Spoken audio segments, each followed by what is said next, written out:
Today I'm going to be critiquing a portrait drawn by one of my Patreon members. This comes from Teresa. She says, here is a drawing that I would love your critique on what I can do better. This is 8x10 Clairefontaine pastel mat and charcoal gray. Realism is my goal. PanPastel underlay and luminance colored pencils on top. I'm learning how to do skin tone, so that was my main goal, but the glasses threw me for a loop. I did the eyes first, and when the drawing was near completion, I realized that the glare from the glasses needed to be added. Let's go ahead and take a look at Teresa's work. This is an incredible likeness. Your accuracy is so good. Let's talk about the things that, first off, one of the big things that's going to be challenging is working on gray paper. When I work in pastels, I like to go right up against white paper. I don't want a gray underpainting.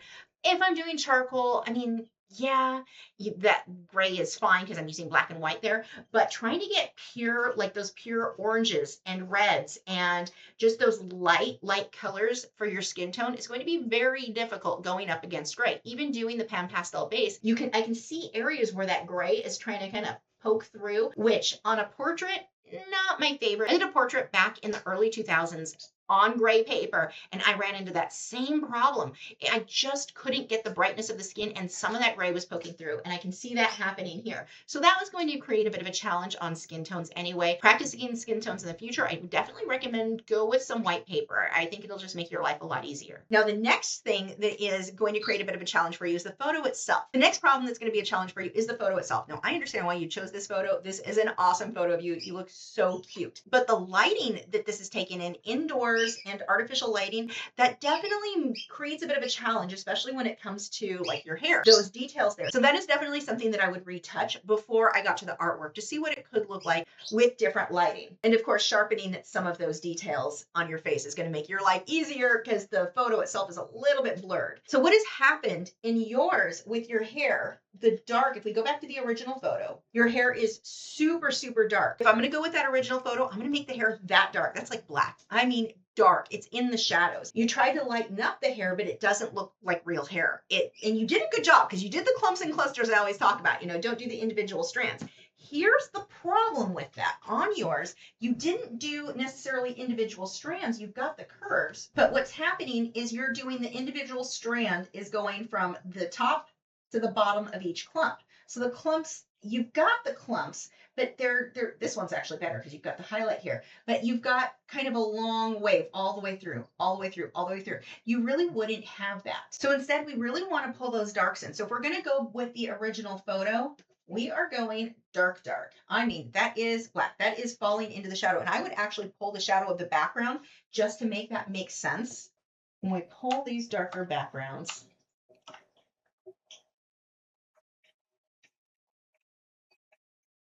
I'm going to darken that up right in here. I'm going to even go darker. Pull that contrast.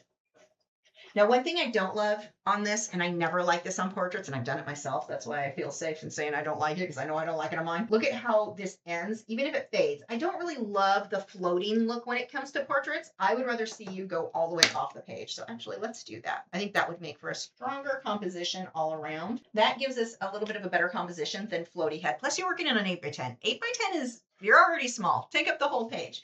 Zoom in. The floatiness just doesn't make sense. And I've done this. I have old portraits. I did old pet portraits where it's like this random floating head. Fill in the space. It's just going to be more visually appealing. So there's tip number one. The next tip on there, I darken the background because that is going to let the hair disappear more, like what you've got in the original here.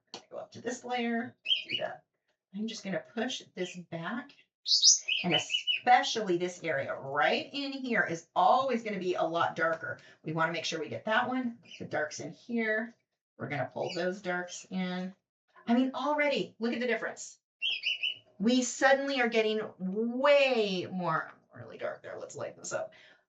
Let's pull some back in here. We're just pulling those darks.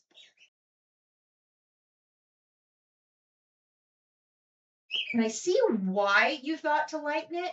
And especially when you see yourself every day, you're like, well, this is the color of my hair. Let's make it like that. But it looks flat. And that's not even how it is on the Not the Best Photo in the World. But even the Not the Best Photo in the World showed us that needs to be dark. So we're going to darken a lot of that up. But again, you can even take that farther coming back over to this guy, I mean, just adding, you could get more creative in adding the light on there. Now that I moved her off to the side, or you off to the side, I don't know that you necessarily need the glowy white there, but it's not the glow, but the way the sun is coming through would give us more interesting lighting. But it is still a good idea to just give you that more oomph in the artwork. Okay, so I'm going to keep going with that dark.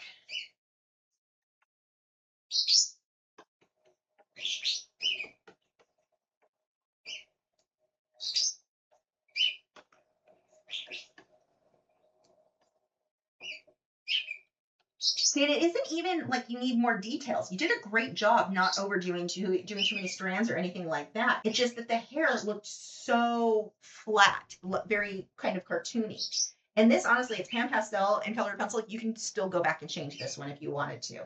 Let's look at your lips. That is standing out to me a little bit too much. Your lips, your upper lip is up too high.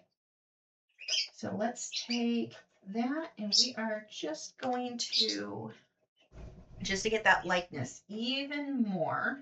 So we're going to tone down. Now, I love that you kept the edge of the lips. You don't have them super sharp.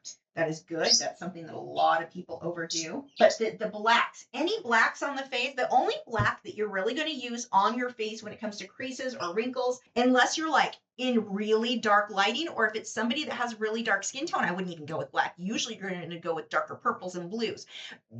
Black can't, so there is times where we're going to use black in portraits, but as a general rule, I'm going to look at other options first. Is purple a better option? Is violet? Is magenta? Is something else a better option than black or gray? So right now, so we did that one. We're going to pull, I keep saying her lips instead of your lips, but we're going to let this be a little bit down here. We're going to widen that.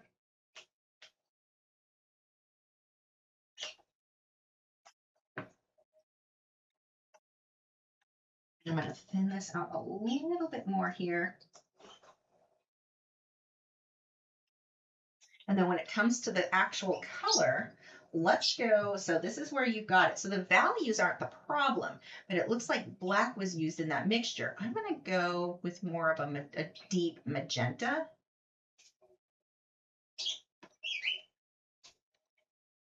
That might be, go a little bit darker there.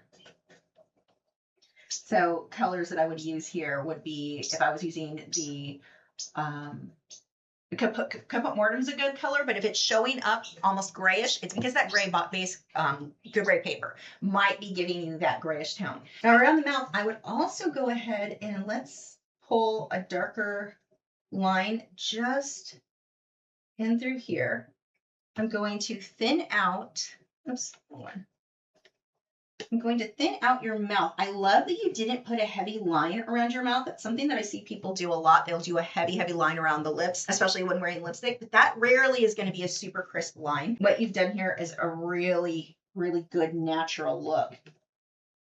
We're going to lower, we're going to pull this part of your lip down a little bit, make your bottom lip a little bit bigger. We thinned out the top lip, widen the bottom one. Now, if you ever struggle for really figuring out what little details might need to be adjusted is something off, use a collage app of some sort, put the photos side by side and put them upside down. You will notice little things like that the mouth needs, the bottom lip needs to come down a little bit. You'll notice things like, well, obviously we need to get more shading in here. You'll start to notice things like here, I'm noticing that this the glasses here come down a little bit too far. It's a little bit too oval. I did not notice that until I flipped it upside down. It might be that this angles in a little bit too much, or I think that the shadow right here comes in, or the highlight comes in a bit too much there. I did not even notice that until I flipped it over. Let's go fix that now.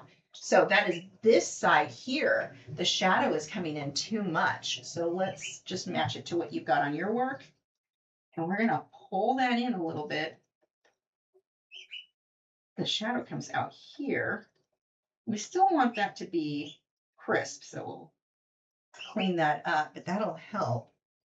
And the dark is just, now, I know I said this before, but you're working on an 8x10, whereas the artwork is, I'm zoomed in bigger. It's easy for me to get those details when I'm working this way. Now here, let's look at the glasses. That dark is, let's see if you're dark enough. So right about there.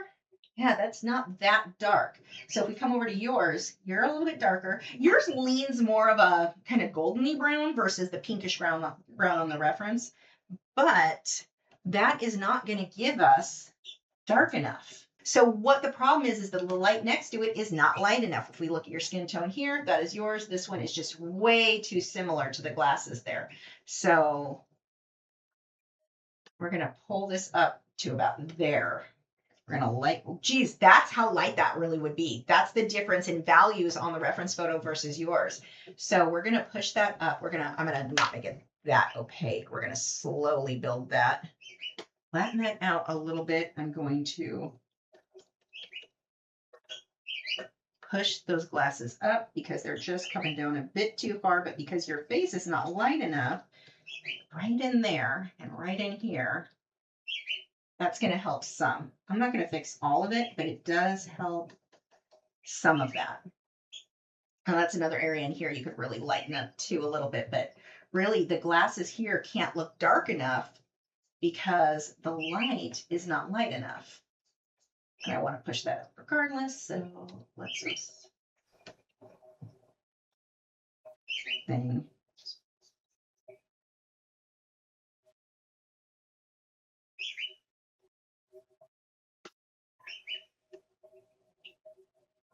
Now, when it comes to the shine spot, I'll usually use a little bit more white just for the brightest highlight when it comes to metal.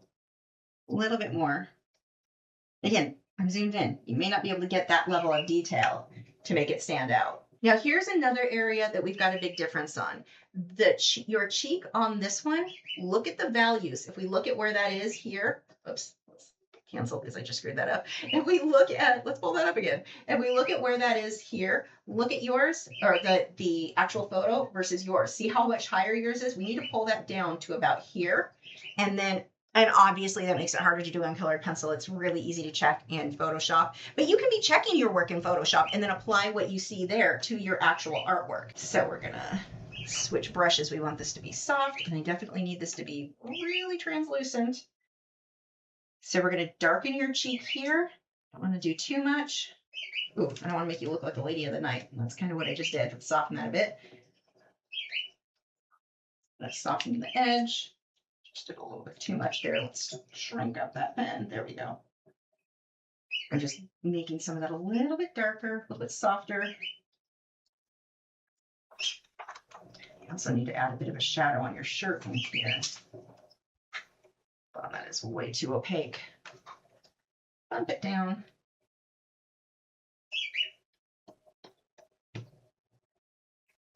That shadow should definitely follow through there.